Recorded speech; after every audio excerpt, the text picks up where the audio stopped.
Audiotune mempersembahkan sebuah audiobook yang berjudul Aku Bukan Wanita Penggoda, karya dari Alice Kurniasih, bab ke-32. Benarkah aku mencintai wanita penggoda itu? Dengan pengisi suara Sensen, selamat mendengarkan. Sesampainya di Bandung, Hani langsung datang ke rumah Irma. Ia berdiri di depan rumah itu. Untungnya sekitar 4 bulan lalu, ia main ke rumah ini bersama Carmen. Tepatnya saat Irma ulang tahun. Hani dan Carmen memberi kejutan dengan langsung datang ke rumah sahabatnya itu, dan Hanin masih hafal betul jalan menuju rumah ini. Sebelum sampai di rumah ini, Hanin juga sudah membeli kartu baru untuk dimasukkan ke dalam ponselnya. Ia pun menghubungi Irma bahwa ia sudah berada di kota ini. Hanin, panggil Irma saat Hanin masih berdiri di depan pagar rumah minimalis itu. Irma menongolkan kepalanya pada jendela mobil. Mobil itu berhenti tepat di depan Hanin yang sedang berdiri. Irma keluar dari dalam mobil dan berjalan lambat menghampiri Hanin. Perutnya yang kian membesar, membuatnya sulit berjalan cepat. Irma, Hanin dan Irma berpelukan. Aduh, ini perut udah gede banget, ledek Hanin pada sahabatnya. Oh, makin berat di bawah jalan. Kenapa nggak cuti aja sih? Tanya Hanin.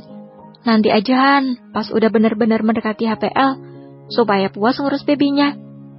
Iya sih, Hanin mengangguk. Lo naik taksi online, Ir, nggak dijemput AA Iki? Tanya Hanin lagi karena biasanya Irma dengan suaminya yang bernama Rizky itu lengket bagai perangko. Di mana ada Irma, pasti ada Rizky, dan di mana ada Rizky pasti ada Irma. Mereka berpacaran sejak SMA. Dan Rizky adalah kakak kelas Irma, Hanin, dan Carmen 2 tahun di atasnya. Kemudian Rizky dan Irma menikah setelah lulus kuliah. Biasanya gue dijemput, tapi berhubung lo telepon udah ada di sini, ya udah gue langsung izin pulang. Sorry ya Ir. Hanin memperlihatkan jajaran giginya yang rapi. Nggak apa-apa kali ya, santai aja. Lagian kedatangan lu udah gue tunggu-tunggu kok. Thank you Irma. Hanin memeluk sahabatnya yang sudah seperti dewa penolong untuknya. Ya udah masuk yuk. Hanin mengikuti langkah Irma dan memasuki rumah minimalis itu sambil menarik koper kecil yang berwarna ungu. Koper itu berisi pakaian baru dan bermerek yang sengaja disiapkan Kenan untuk istrinya. Hanin pun belum membuka isi dari pakaian itu. Kenan menyiapkan koper itu ketika mereka hendak berangkat ke Jakarta, dan Hanin belum membukanya sama sekali. Ir, gue langsung sewa kontrakan kecil aja deket sini, ucap Hanin yang ikut ke dapur ketika Irma ingin menyiapkan minuman untuk sahabatnya. Udah sih, lu tinggal di sini aja dulu. Nanti kalau udah fix dapat kerja baru ngontrak atau ngekos. Gue nggak enak lah sama Aiki. Ya elahan, kayak sama siapa aja sih lo? Irma menyodorkan minuman dingin berwarna merah pada Hanin, dan Hanin langsung menerima serta meminumnya. Gue juga udah cerita tentang masa lalu sama Aiki. Dia juga kesian liat lo. Orang kaya emang suka seenaknya Han. Sabar ya. Irma menepuk pundak Hanin. Hanin mengangguk dan menghabiskan minuman dingin yang sangat menyegarkan di tenggorokannya. Lo haus? Ya ampun, kayak orang kagak minum ratusan tahun. Ledek Irma yang hanya dibalas cengiran oleh Hanin. Irma pun tertawa.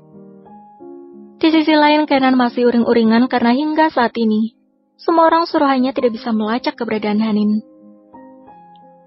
Ken, besok kita masih ada 1 kali pertemuan lagi dengan Mr. Anderson, ucap Vicky saat keduanya selesai berbincang dengan satu klien di sebuah restoran hotel. Sesampainya di bandara, Vicky langsung membawa Kenan untuk bertemu dengan salah satu klien yang datang dari Amerika untuk kerjasama pengiriman udang lobster ke negaranya. Vanessa pun ikut bersama kedua pria yang tengah bekerja ini. Kekasih Kenan itu memesan kamar dan kini tengah menikmati olahraga renang di sana. Kenan hanya diam dan tidak menanggapi perkataan Vicky. Ken, lu masih marah sama gue? Tanya Vicky. Iya, Jawab Kenan ketus. Ntar juga istri lo ketemu, sabar napa? Ini belum 1 kali 24 jam. Ucap Vicky. Tapi gue tetap gak bisa tenang, Vic. Pikiran gue bercabang, gue kepikiran dia terus. Tiba-tiba Vicky tertawa terbahak-bahak. Tuh kan, feeling gue bener ternyata. Vicky masih terus tertawa, hingga Kenan semakin kesal. Puas lo. Vicky masih tertawa, walau ia berusaha untuk menyudahi tawa itu. Lo bener-bener udah jatuh cinta sama wanita itu? Enggak.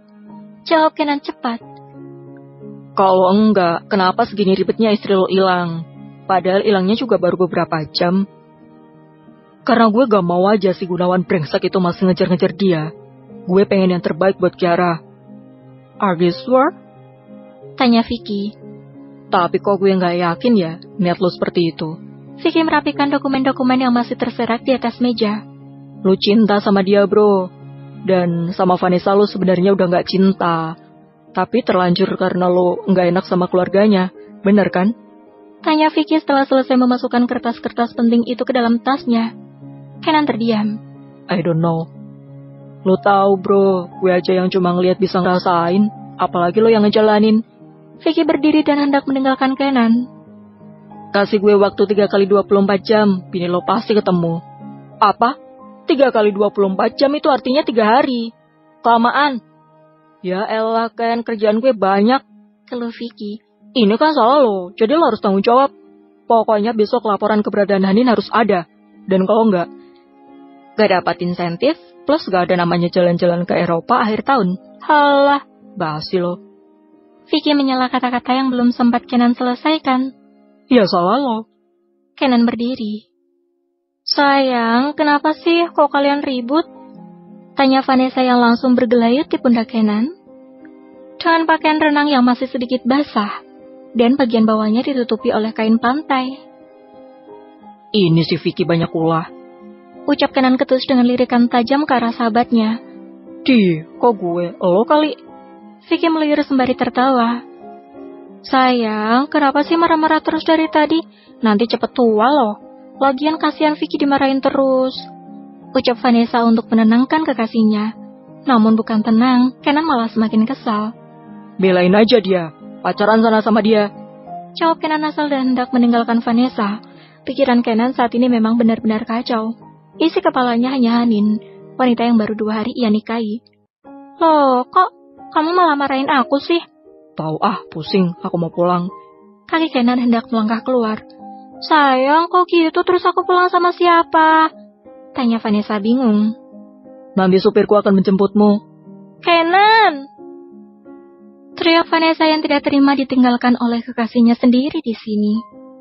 Padahal sebelumnya, ia sudah membayangkan akan bermalam panjang di hotel ini. Kenan! Pria itu tetap berjalan keluar dan menghiraukan panggilan itu. Perkataan Vicky masih terngiang di kepalanya. Benarkah aku mencintai wanita penggoda itu? Kumamnya dalam hati sambil menggelengkan kepala. Lagi-lagi ia menafikan rasa itu.